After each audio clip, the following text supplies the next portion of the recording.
Et nous voilà en direct pour le live santé de ce jeudi soir. Est-ce que Pierre, tu nous confirmes? Je confirme, nous sommes bien en direct avec nos deux belles têtes. C'est parfait. Bonsoir tout le Génial! monde. Bonsoir Maxine. Bonsoir, bonsoir. Comment ça va ce soir? Dites-le nous en commentaire. Partagez avec nous avec quel mood vous venez aujourd'hui.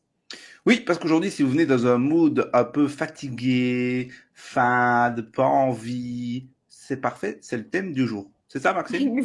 Exactement. Donc si vous venez de mauvaise humeur, vous êtes encore plus au bon endroit que d'habitude. Exact, c'est ça. On va vous remettre de bonne humeur, vous allez voir. Plein d'outils, plein de partages, comme d'habitude, plein de valeurs. Avec Maxine. Alors, Maxine, on va parler d'un sujet que, je ne vais pas dire que tu affectionnes, mais que tu as vécu.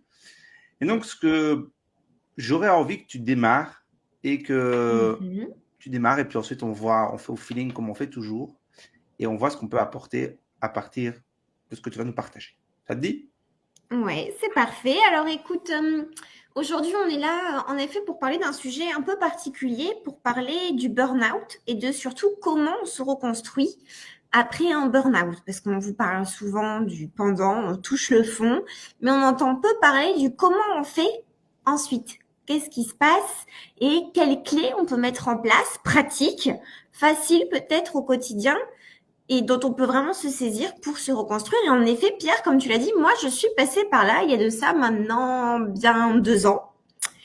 Ouais, c'est le syndrome du sauveur du soignant. Hein. On travaille beaucoup, on donne beaucoup de sa personne, et puis au bout d'un moment, on s'oublie. Et il arrive qu'un beau matin, comme on le décrit typiquement, ce soit un petit peu la goutte d'eau qui fasse déborder le vase, et puis le corps vous dit non, le mental vous dit non, et il faut apprendre à accepter. Je pense que c'est la première étape, Pierre, et je pense que tu seras d'accord avec moi là-dessus.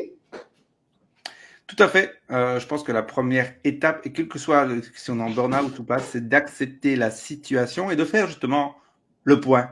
De dire, OK, sans jugement, hein. Ça c'est peut-être le plus important et le plus dur, c'est de se dire, OK, j'en suis où? Là. Tu sais pas te lever? OK, tu sais pas te lever. OK. Mais au moins comme ça, tu pars d'un point de départ. Et puis la chose suivante, à mon sens, c'est de dire, OK, où est-ce que je veux aller? Exactement. Si même c'est pas quelque chose Exactement. qu'on peut atteindre maintenant, c'est quelque chose qu'on ancre dans notre esprit pour justement se dire, OK, on a une direction. Si on veut Mm. aller juste dans le divan pour regarder la télé, ben, ce sera juste dans le divan pour regarder la télé. Si on se dit, moi, je veux arrêter avec cette situation-là, c'est de se dire, OK, on va se poser les bonnes questions. Comment est-ce que je peux faire? Ouais. Quelle est la petite chose que je peux faire aujourd'hui que mon corps veut bien accepter pour que j'avance? Et j'aurai un petit outil à partager tout à l'heure par rapport à ça. Ah, fabuleux. Tu nous gardes du suspense. Ouais, c'est un peu de teaser. Tu nous gardes du suspense. D'ailleurs, n'hésitez pas à nous partager si le burn-out, c'est une situation que vous avez déjà rencontrée personnellement, que vous rencontrez actuellement, ou peut-être même dans votre entourage. Est-ce que vous connaissez des personnes qui sont touchées par ça? Parce que c'est pas aussi facile de vivre avec quelqu'un qui est en burn-out. Hein. Ça peut aussi vous poser des difficultés. Donc, n'hésitez pas à nous poser des questions. Donc, ce qu'on disait, c'était que la première étape, c'était d'accepter peut-être cette bienveillance aussi envers soi-même, comme tu l'as dit, Pierre, de ne pas se juger. Et une fois qu'on a accepté la situation, bah, c'est de là qu'on va savoir où on est et où on veut aller et donc comment on y va. Moi, j'aimerais déjà vous partager un petit quelque chose côté alimentation. Pourquoi? Parce qu'on sait que le stress, la dépression, l'anxiété, ça joue beaucoup sur nos comportements alimentaires. Et on va souvent avoir deux types de profils, soit les gens qui mangent beaucoup, beaucoup, beaucoup, soit les gens qui mangent plus du tout. Voilà. Et, et, et dans les deux cas, c'est pas bon. Et dans les deux cas, ça met votre santé en péril à plus ou moins court terme. Et dans les deux cas, c'est vraiment pas bon. C'est pas bon pour votre mental non plus. Donc la première chose, c'est déjà de retrouver une alimentation qui va être la plus saine dans les choses que vous mangez, mais la plus saine aussi dans votre relation à l'alimentation. Et peut-être qu'une des premières choses qu'on peut faire, c'est se demander, là on est vraiment sur du pratico-pratique, hein, se demander si on a vraiment faim. Parce que si vous allez manger beaucoup, on en a déjà parlé, vous allez manger alors que vous n'avez pas la vraie faim dans l'estomac. Et à l'inverse, si vous mangez plus, votre corps va appeler la nourriture à un moment donné. C'est certain. Vous allez avoir l'estomac qui gargouille. S'il vous plaît, s'il vous plaît, s'il vous plaît, écoutez ce moment-là. Écoutez l'estomac qui gargouille et remplissez-le. Parce que si vous remettez pas de l'énergie, si vous remettez pas du carburant dans le moteur, il va pas redémarrer. Oui, excellent. OK, écoutez, ouais, très bien. Et au-delà du ventre qui gargouille, Parce que souvent, le mental, il est très, très fort hein, pour se Oui. dire, oui, oui, mais si, là, j'ai vraiment faim, il est temps que je mange. Quelles seraient les sensations, est-ce que tu en as plusieurs comme ça qui te viennent à l'esprit, des sensations de faim que tu pourrais écouter? Celles qu'on pourrait écouter ou presque celles qu'on pourrait ne pas écouter, j'ai envie de te dire. Ok. Parce que la sensation de faim physiologique, c'est souvent voilà ce ventre qui gargouille. Il y en a qui ont des douleurs aussi à l'estomac. Quand on se laisse vraiment avoir faim très longtemps, on peut avoir jusqu'à mal à l'estomac.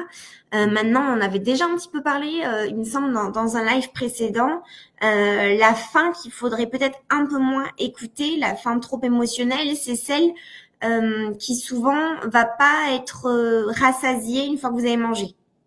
Vous avez Ok. mangé, puis finalement, vous êtes là et bah, vous auriez pu engloutir encore et encore. Bon, au niveau de l'estomac, il se passe rien, on se sent pas vraiment rassasié.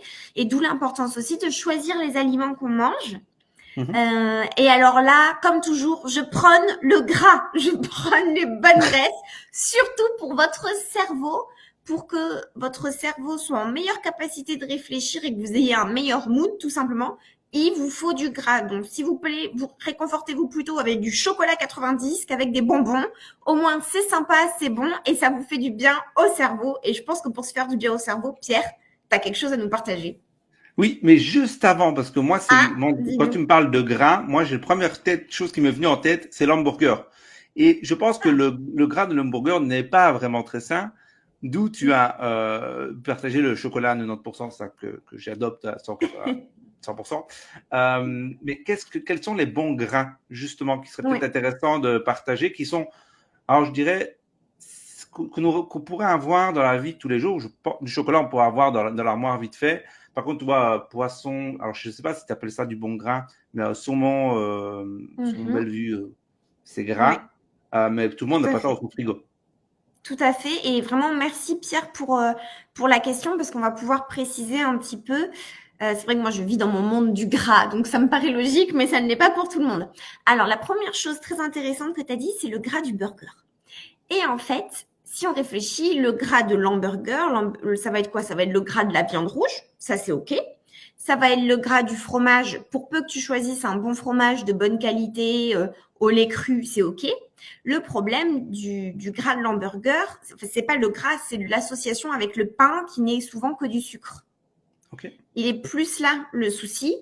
Et le deuxième souci du burger, c'est que tu manges rarement ton burger sans frites.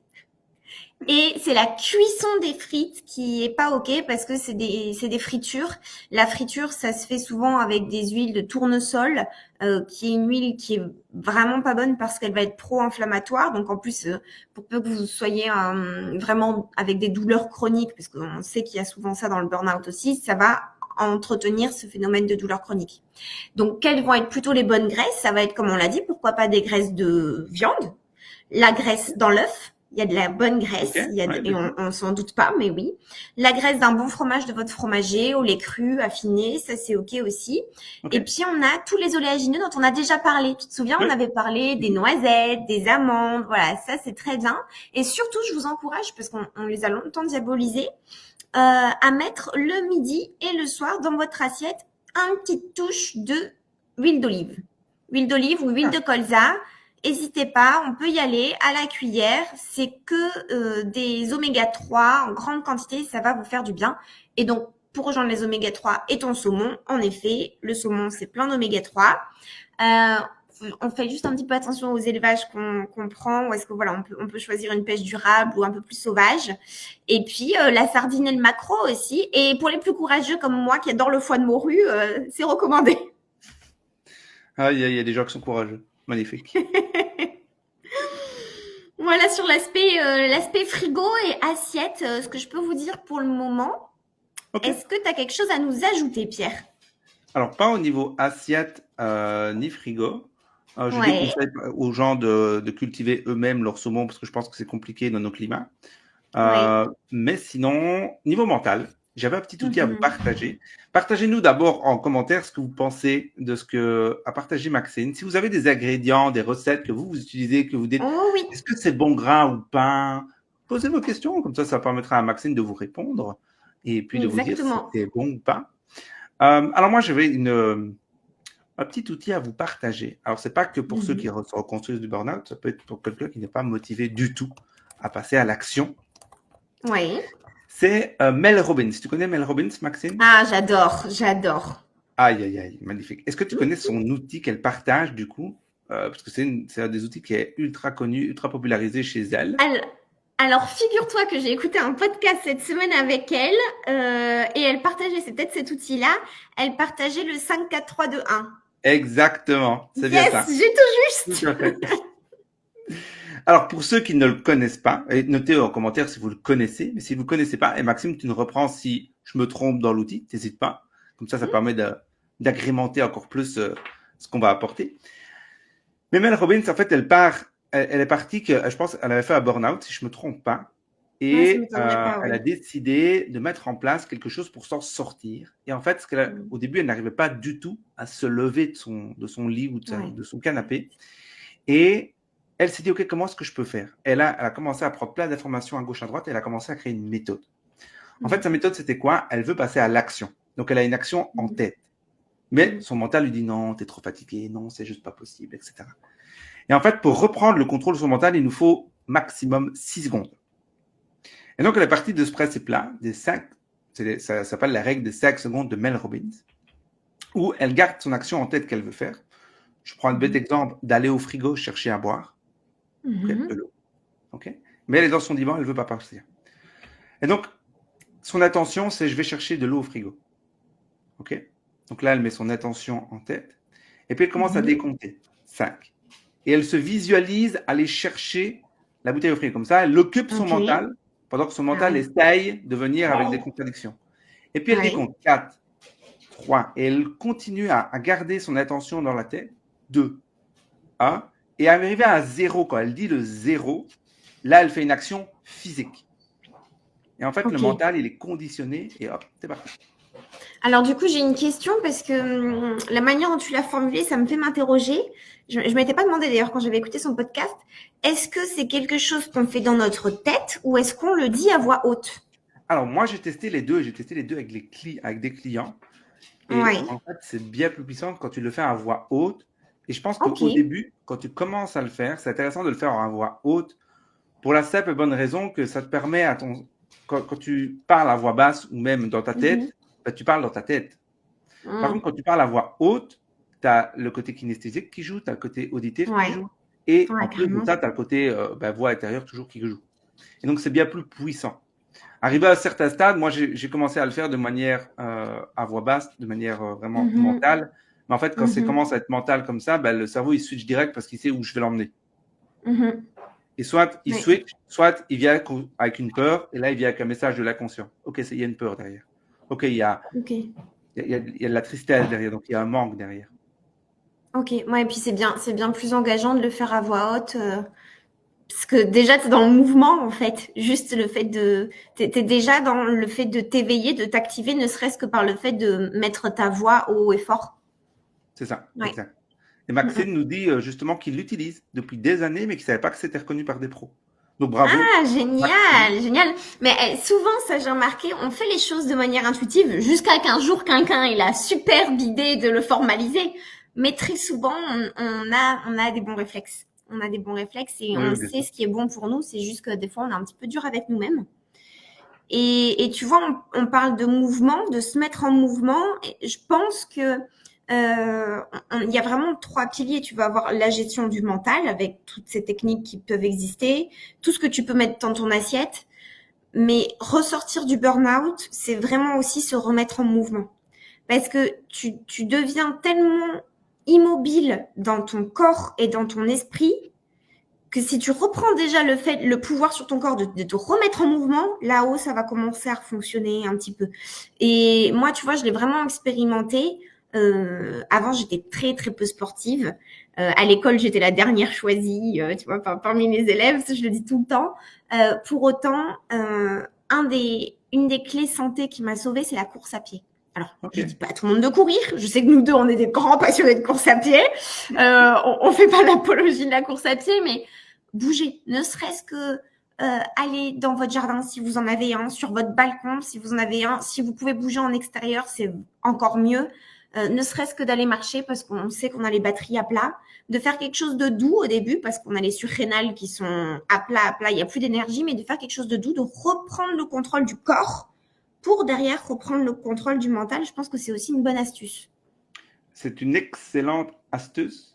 Et puis, il y a bouger, mais il y a aussi une chose qui est très importante, c'est pas bouger n'importe comment, dans le sens où si on va se balader, mais qu'on a notre téléphone en main et qu'on commence à Ah, scroller, la balade ne sert à rien. En fait, c'est de c'est terrible. déconnecter le cerveau de cette charge mentale que l'on a sur les téléphones, qu'on a sur les PC, qu'on a sur même des livres.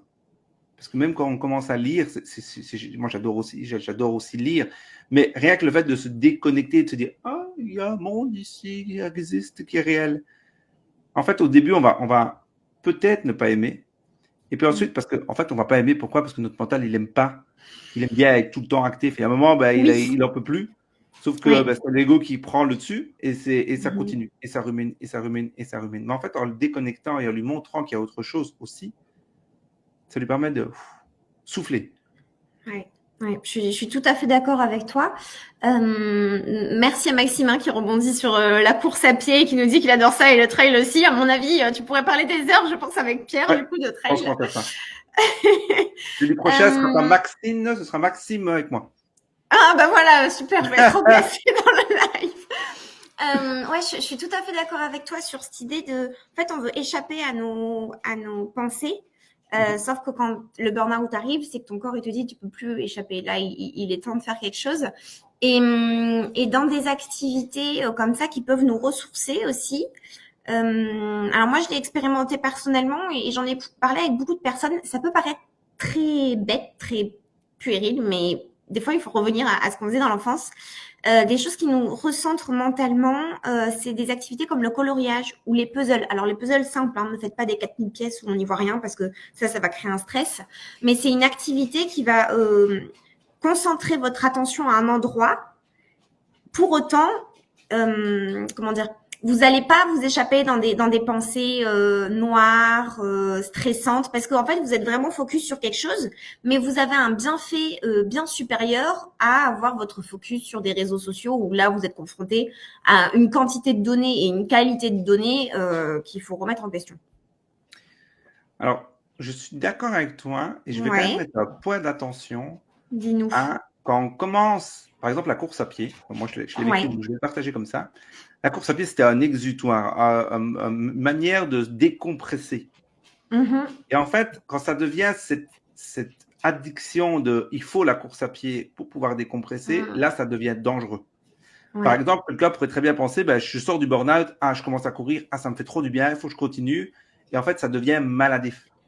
Et il faut Ouais. faire la différence entre ce qui me fait du bien et ce qui devient Mhm. addictif.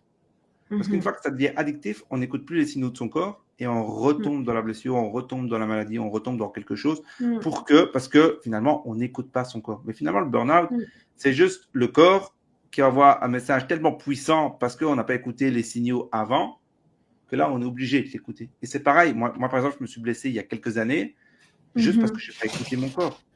Peut-être que Mhm. je me blesserai encore, mais peut-être pas, parce que j'arrive de plus en plus, de mieux en mieux, à écouter mon corps. Peut-être qu'un jour, j'écouterai moins bien, mais je pense que c'est quelque chose à mettre attention, c'est de se dire, OK, on peut faire du sport, mais faire attention sur où est l'addiction, où est-ce qu'il y a une dépendance ou pas.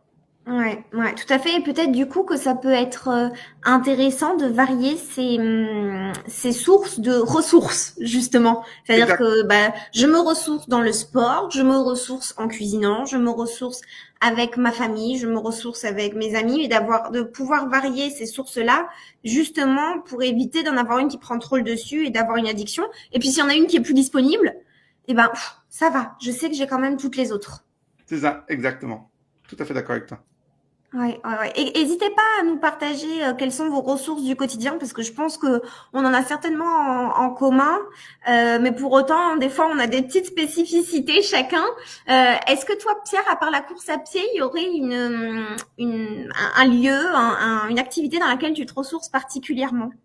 promenade avec mon chien, agility avec mon chien, Génial. j'adore. Ah, génial. Et sinon, il y a aussi de la lecture, les jeux vidéo. Ouais, Oui, il y a des fois où je prends ouais. du temps, sont juste dans les jeux vidéo. Alors là, on va dire, ce n'était pas déconnecté de l'écran, on est d'accord, mais c'est différentes ressources. Ouais, Euh, ouais. donc voilà, je pense que c'est déjà pas mal. Alors à un moment, j'avais la danse, j'adorais danser. Génial. Donc voilà. Et toi, du coup, Maxime? Super. Moi, beaucoup la lecture. Ok. Mais attention, c'est piégeux parce que j'aime bien lire dans mon domaine professionnel. Donc, il faut savoir aussi poser la limite de savoir est-ce que c'est de la lecture plaisir ou est-ce que c'est de la lecture travail. Et alors ça, c'est vraiment mon grand moment quand je m'accorde un vrai moment en cuisine. C'est-à-dire, pas c'est l'urgence, il faut cuisiner pour manger, mais c'est un vrai moment de création. Alors ça, c'est magnifique. Et en plus, on est fier de soi parce qu'on a le quelque chose derrière, on est content, on le mange, on le goûte. Et alors là, ça fait la ressource en plus derrière mentale. Un vrai bonheur. Et du coup, est-ce qu'on peut lancer un challenge de dire le premier qui met un tel commentaire peut venir manger chez toi et que tu fais une bonne cuisine ou... Allez, pourquoi pas. Bon, non, mais je suis généreuse, je vous invite tous. Hein, je vous fais la popote, c'est avec plaisir. En tout cas, on parle de s'organiser aussi du coup en cuisine, Pierre, parce qu'on sait que, ben voilà, moi là je te parle que je prends un moment particulier pour cuisiner. Toi, tu prends des fois un moment pour jouer un peu aux jeux vidéo, pour lire, pour promener ton chien. Tout ça, ça demande de s'accorder du temps. Oui, Ça demande de gérer son planning. oui, Et il me semble que c'est le sujet de la semaine prochaine. exactement. C'est incroyable. Comme si tu le connaissais le sujet. C'est vraiment T'as incroyable. vu? Donc, c'est mieux gérer son temps en faveur de sa santé. Ce sera le sujet de la semaine prochaine. On va vous parler des petites astuces nutrition, de comment savoir gérer son organisation par rapport à la nutrition et aussi des astuces mentales pour comment gérer son planning. Alors, petite info, j'étais avant un professionnel des process et de l'organisation. Donc, je peux vous dire que j'en ai des Ouais. astuces organisationnelles. Donc, n'hésitez pas à venir jeudi prochain, même heure, 19h, Mm. même endroit, au compte de Alta Vitae. Et Mhm. J'ai déjà hâte de découvrir toutes tes astuces, Pierre, parce que c'est vrai que c'est des sujets qu'on a un petit peu abordés ensemble, mais à mon avis, tu as plein de cordes à ton arc encore. J'ai hâte de les découvrir. On se dit à jeudi prochain, 19h, et on parle organisation et gestion du temps. à jeudi prochain tout le monde. Bye bye tout le monde! Bye bye.